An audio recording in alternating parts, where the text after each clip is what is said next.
Hello, hello. Welcome to another lovely video here. We're going to be doing some homework 3.4 today about slope-intercept form. So we're going to see some slope-intercept form problems. Let's get right at it. Alright, first couple of problems here. It says write an equation in slope-intercept form. They're going to give you a slope and the y-intercept, so you just need to put it all together. Now the equation by default is y equals mx plus b. All we're doing on these problems is we're basically replacing the m with the proper value and the b with the proper value. Y and x are just two variables that are compared with each other, so we're not replacing those with things. They didn't give us any information to replace it with, and we shouldn't be doing that anyways. So all you got to do is replace the right things with the right other things. So slope is -3. That's what m should be. Boop, boop, boop. And the y-intercept is -1, so I will replace b with -1. You guys will find out this. I had a lot of people asking me this today, so I guess I should show it. You can't type plus -1, or it does this. If you have a negative intercept, just write negative on there, and that's it. So I've got it in the right format here. We've got slope of -3, we got y-intercept of -1, and now we graph the line. This isn't too difficult here. You simply need to just start by clicking on the y-intercept. I mean, that's what the intercept is, the y-intercept. So I click on it, and then you use the slope. My slope is -3. So starting from your first point, which is your intercept, you use the slope. Now, if your slope's like a fraction or whatever, like 2/3, you would go like up 2 and over 3. Or if it was like, 4/5 up 4 over 5 or whatever. Mine's -3. So because it's negative, I'm going down. And because it's a whole number, I'm going to go down 3 and over 1. You should always go over some amount. The thing is, technically, that -3 is a fraction if you put it over 1.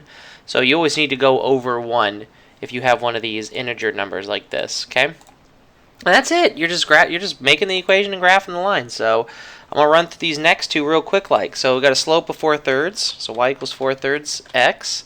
Y-intercept at -5. -5. Okay, now we graph. Start at the y-intercept. -5. Slope is 4/3, so from -5 I go up 4 over 3. Please make sure you start from the first point. I saw some people trying to start in the middle and go up 4 over 3. That doesn't work the same. No, that's different. Also, I had people doing this thing where they were like trying to make an intercept out of this slope. The slope is not the x-intercept. Where it crosses the x-axis is totally irrelevant and not related to any of these numbers. So do not attempt. Do not attempt. Number 3. Here's another one. A slope of 8 and a y-intercept of -9. So y equals 8x minus 9. Y-intercept is -9. Slope is 8. So I start at -9. And then according to the slope of 8, I go up 8 and over 1. Don't forget the over 1 part. That's very important.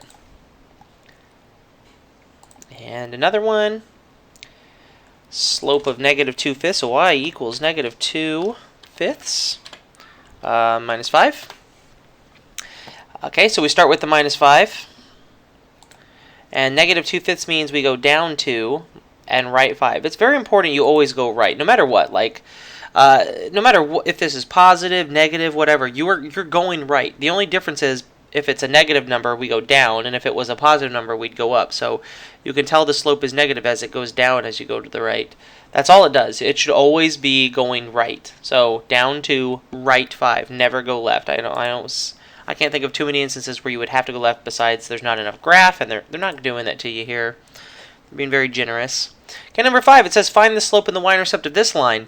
This isn't, well, not quite standard form, but a standard-ish form, and that's not good enough. This is not the right form for us to be able to tell the intercept or slope. None of these numbers are the intercept or the slope. Like, sorry. Well, I guess you could, no, you could kind of get it, but you'd have to be doing some smart mental math. So, no, there's some work involved here, so, we're going to do some work here.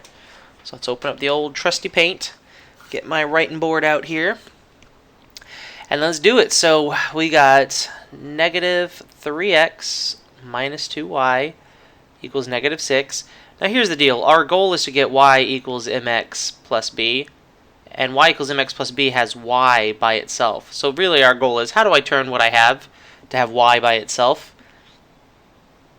Start by adding 3x to both sides. Always add or subtract something first, So first we're going to add this 3x here. That leaves me -2y on the left side. 3x minus 6 on the right. You don't have to write it in this order, but I would prefer that you write the x stuff first because it keeps it in more of a slope-intercept form. Then we're going to divide by negative 2. Everything gets divided by negative 2. So the y becomes y. 3 over negative 2 can't change, so what you're going to have is negative 3 over 2 x plus 3. I'm getting the plus 3 because a negative divided by a negative is a positive, and 6 divided by 2 is 3. Okay, sorry, that little handwriting is a little sloppy there, but this is a 3. Let me try and write it with the mouse. Okay, perfect. You definitely can tell. Okay, now here's the deal. Because I wrote it like this, that's not the answer to the question, but it has the pieces that are the answers to the question. So the slope is negative 3 over 2. And the y-intercept is the other value, 3. So this is kind of like the reverse of what we were doing a second ago. A second ago, we were given the slope and y-intercept and made an equation. Here, we're trying to find this information from the equation. However, the equation isn't given to us in the right form, so we have to turn it into that form. Yes, it's multi-step. That's important. You got a multi-step math problems. Who could have thought? All right, so here's another one. Let's go through the process again here, okay? So we have negative 6x plus 3y equals negative 3. So again, the process is the same. I get x out of here. I don't want it with the y, and then I divide. So I'm going to add 6x. I get 3y equals 6x minus 3. I divide by 3 in all instances. I get 2x minus 1. So nice whole numbers here. I didn't get a fraction like the last one.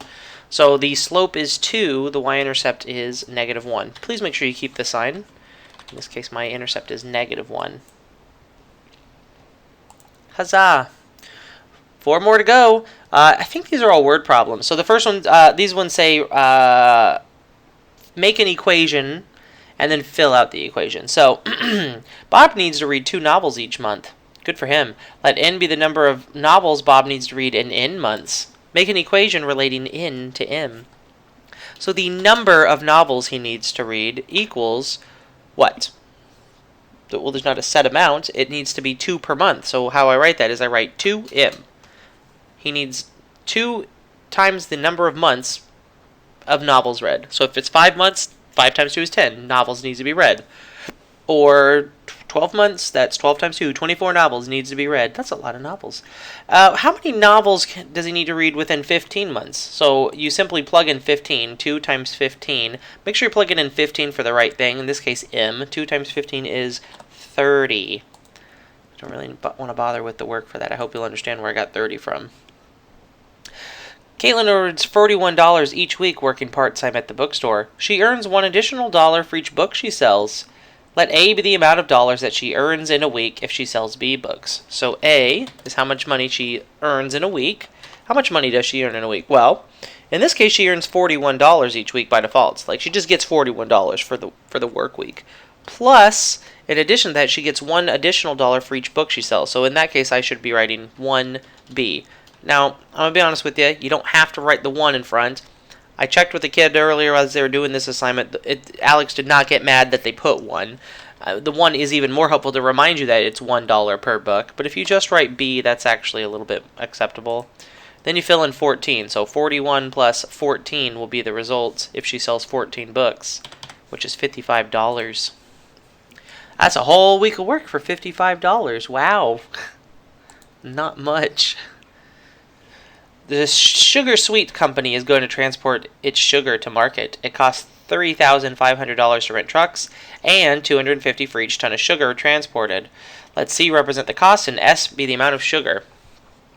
Okay, so on an assignment last week we had, I saw a lot of people had a question about sugar hauling for some reason.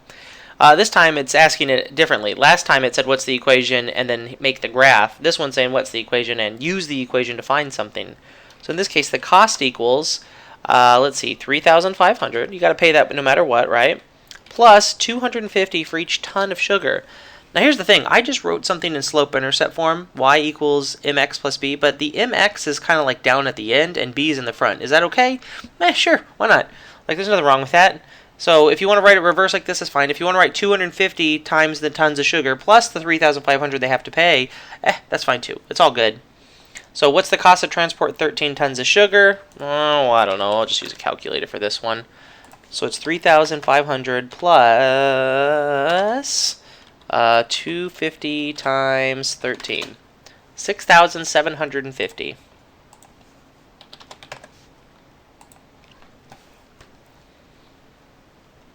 Nice. Another one. Kevin is a software salesman. His base salary is $2,100, and he makes an additional $90 for every copy of Math is Fun he sells.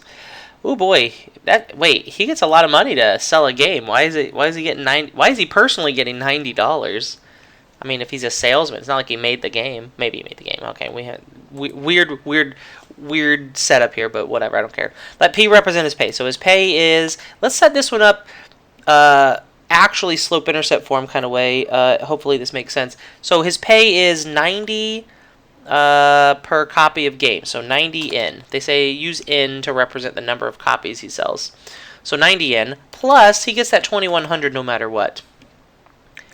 What's his pay if he sells 27 copies? I don't know. We gotta use calculator. 90, 27, plus the 2,100. So if he sells 90 copies if he sells $90 a copy and he sells 27 copies, plus he gets the 2,100, 4,530 is how much money he should make.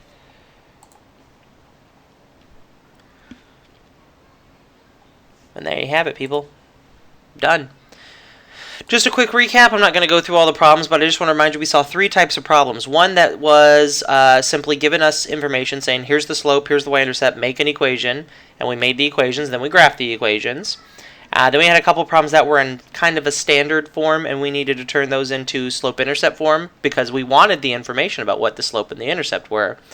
And then last but not least, we had a few problems that were word problems that had us creating equations. And all the equations were more or less slope-intercept form. The first 2 weren't very obvious. Let me show you number 8 real quick, for example. I made an equation that said A equals 41 plus B. 41 would be the y-intercept here, and plus B would represent like the slope. Although the slope here is 1, because it was $1 per book.